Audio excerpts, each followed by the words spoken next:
are not tired, you are burning out. And there's a difference most pastors don't discover until it's far too late. You see, topics like this give us the opportunity to pause and reflect. So let me ask you, when did the pulpit start feeling like a weight instead of a calling? If this image feels familiar, I want you to know that we are not leaving you there. We'll be honest about the exhaustion, but there is hope and help ahead too. So in this video, we are going to identify the symptoms of pastoral burnout and how to spot them early. The hidden causes will be identified, the deeper forces we don't like talking about. Some practical, actionable steps are also discussed. Please watch till the end. Let's dive in. So, why does this matter? It is not a personal problem, it is a crisis, and there are consequences beyond an individual. There's so many research evidence out there that tells us that pastors feel isolated, they feel exhausted, and most feel unseen. There's a ripple effect there that impacts on families, their congregation, and their entire community. As part of the research for this topic, I came across a wide range of research conducted on pastoral burnout. In fact, one of the studies conducted in Ghana in 2024 says that 22.9% of pastors show symptoms of mental illness. I want us to think of mental illness here as a broad spectrum. So it might be stress related, it might be anxiety, but let's not just run wild with that term there. Now, the title of that article is called "They Are Not As Strong As We Think." So if you want to look it up, you can find it in the Mental Health, Religion and Culture Journal. Now, a study was also conducted in Finland, and it shows that loneliness is identified as the number one factor in psychological distress among clergy. Pastors are also seen as experiencing burnout, just like teachers and social workers. They also identified that the only way for pastors to fight burnout is to ensure that they start protecting themselves by setting boundaries. Pastors who operate in rural areas identified loneliness and isolation as one of the factors that trigger stress. Now, this is the results of a study conducted by the Banner Group, and it's titled "The State of the Church." It kind of gives us some positive feedback in terms of the impact of pastoral burnout that is actually on the decline. So if we look at 2021, 2022, during the COVID period, it was actually quite high, but it's declining now. And what are the causes for that? The reason is that some pastors are now more transparent and they are able to talk about mental health issues. This is something a lot of cultures don't even want to talk about. Pastors from some part of the world will not discuss mental health because they need to be seen as that person who holds it all together, that person who is spiritual and actually looks after everybody else. They are the shepherd, so therefore they cannot be seen to be found wanting. They can't be seen to be having challenges. But talking about mental health is actually very important, and that has contributed to the decline. What we can see here, by 2025, December 25, that figure had gone down to 24%. This is a study by the Banner Group. So I ask the question again: is the fire on, or you are gently fizzling out? A public face. Every week we see pastors, they stand up there, they're energetic, they preach hope, and they mean every word of it. But behind the scene, when the mask drops off, do you feel the same? What is your private reality behind the pulpit? Are they quietly falling apart on the inside? That is dangerous. What is the truth? Burnout is not a weakness. It's what happens when you keep pouring out of an empty cup. So, what does it look like? We can't address issues except to begin to name them. Burnout rarely comes from one thing. As we can see, the roots spreading through dark soil, the hidden causes growing unseen under the surface. It comes from years of invisible pressure with nowhere to go.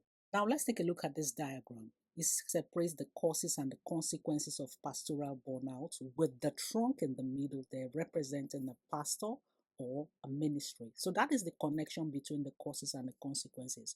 If we take a look at the root causes right here, you can see that it's separated into two key areas. The shallow roots shows the lack of boundaries, the role overload, isolation, and financial strain. These are things that you can see, the visible signs that we can see. Situational pressures of ministry life, those things can be seen. But further down this section, we have the deeper roots and include conflict, criticism, poor self-view. It sits further down and they're quite internal and harder to see from outside. Now, the branches represent or they show exhaustion, emotional trauma, poor health, quitting ministry, and family strain. So, this visual balance implies a direct relationship. What's drawn in from below eventually shows up above. None of the branches are small.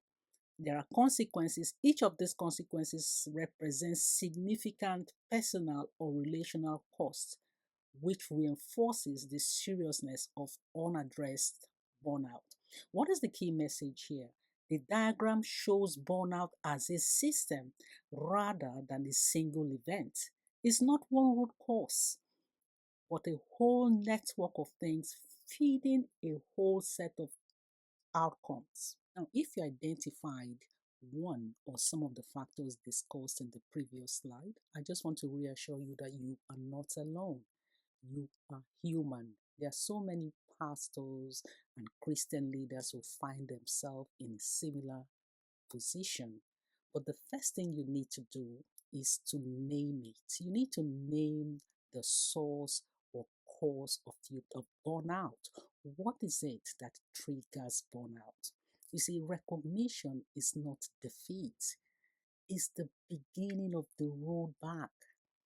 Burnout, stress, and anxiety, they're quite prevalent than you think. Let's hear from Pastor Craig Groeschel.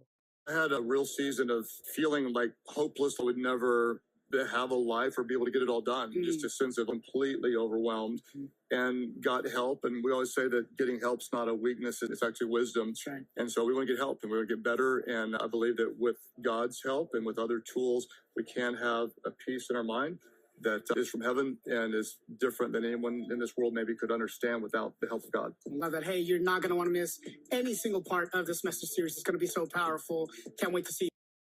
Now, apart from telling pastors that they have to be resilient, prayer, to feel strong and just pretend everything is fine, there are some things we have to take into mentorship programs, shared leadership, structured guidance, and senior pastors modeling endurance and humility.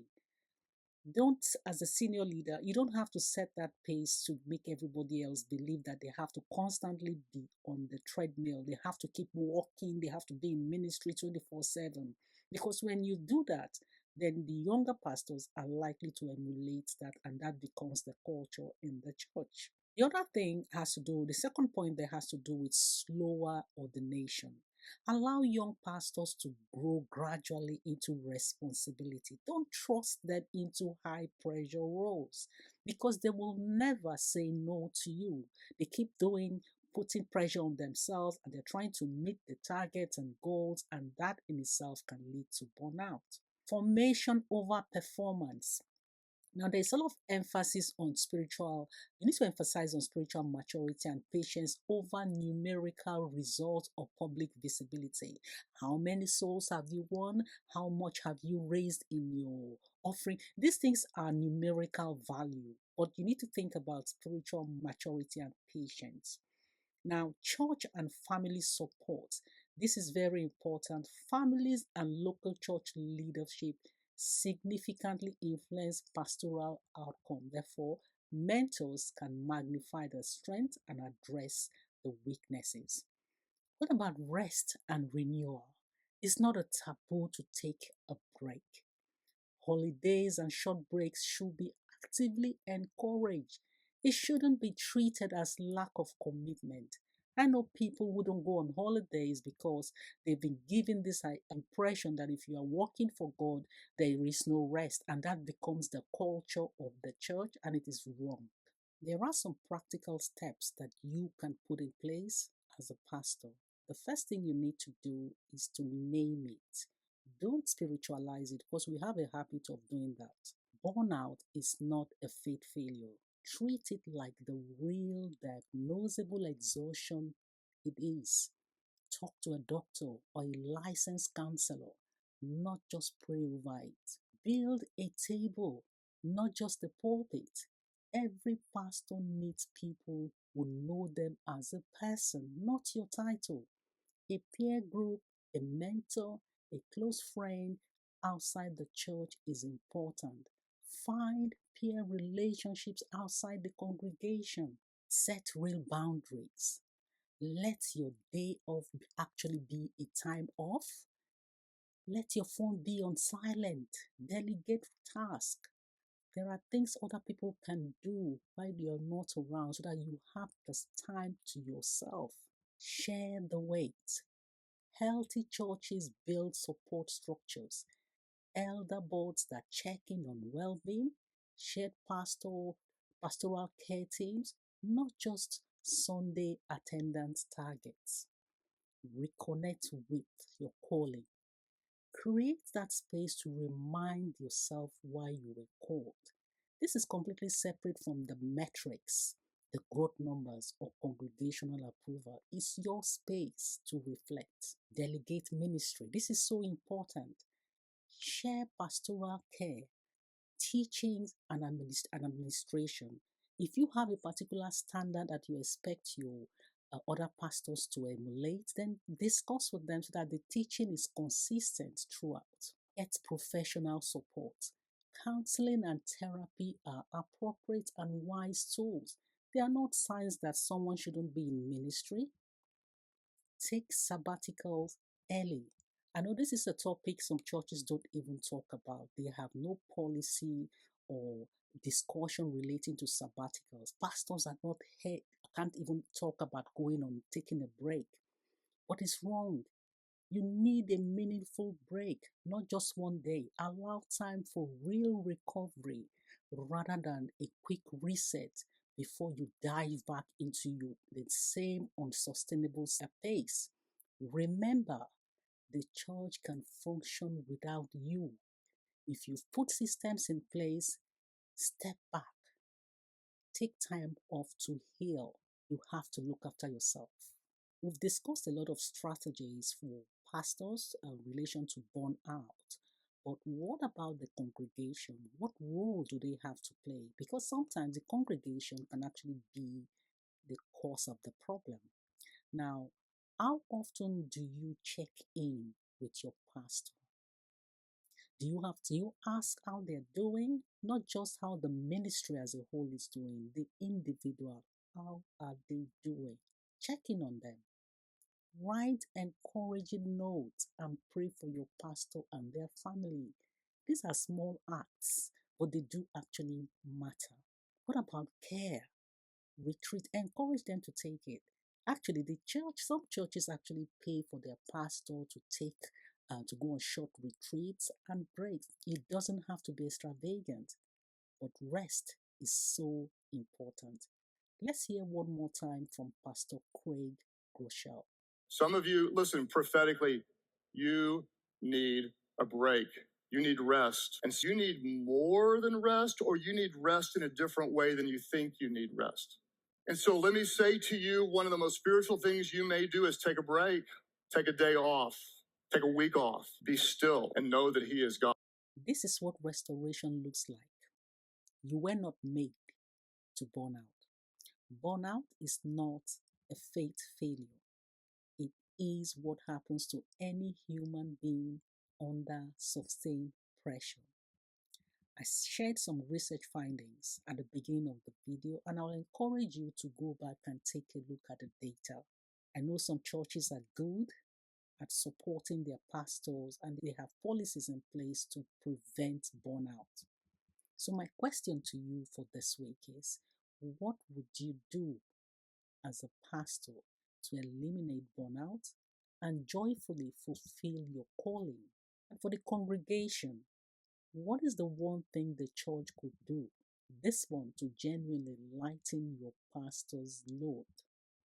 If you identified with the issues discussed in this video, please share, like, and subscribe. Thanks for watching. I'll see you in my next video.